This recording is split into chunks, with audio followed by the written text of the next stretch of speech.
Home Secretary confirmed that the three individuals charged over the weekend entered the UK illegally, including by small boat. As recently as March of this year, just a few weeks ago, I think it was on March the 6th, extremist Abu Wadi entered the UK by small boat.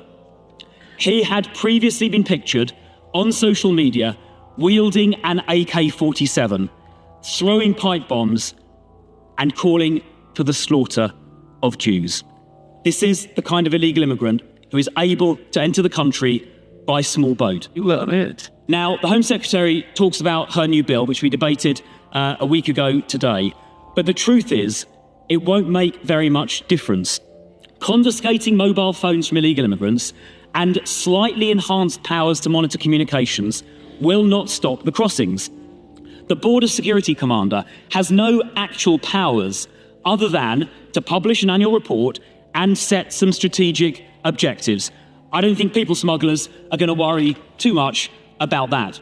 What will stop the crossings is a proper deterrent, so all those who arrive, not some, all those who arrive are removed. Then they will not bother to attempt the crossing in the first place. This deterrent approach worked in Australia about 10 years ago.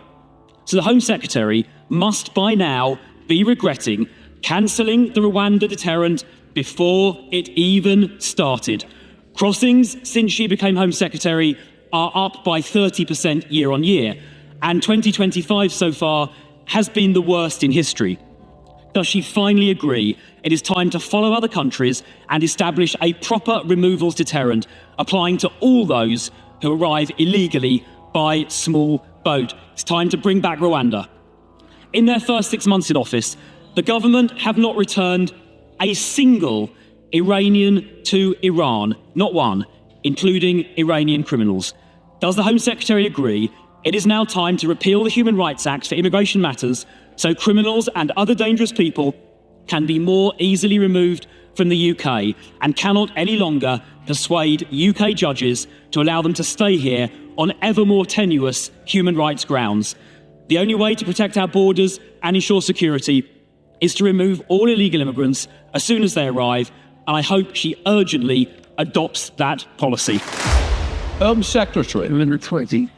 Thank you, Mr. Speaker. Well, I would just say to the Shadow Home Secretary, he was an immigration minister when the number of small boat crossings soared, when net migration soared. On his watch, controls were reduced.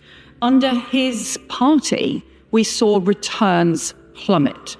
This government is clear that the rules need to be respected and enforced, and that is why this government is introducing counter-terrorism-style powers to strengthen our border security, something that his party shockingly has repeatedly voted against.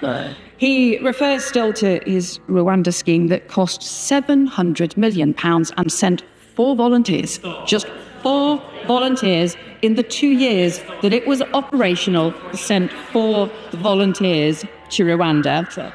And frankly, when it comes to our national security, border security is a part of our national security. And I'm sorry that he is not sufficiently taking seriously the national security threats that we face. I supported the work that his government did on the bringing in the National Security Act.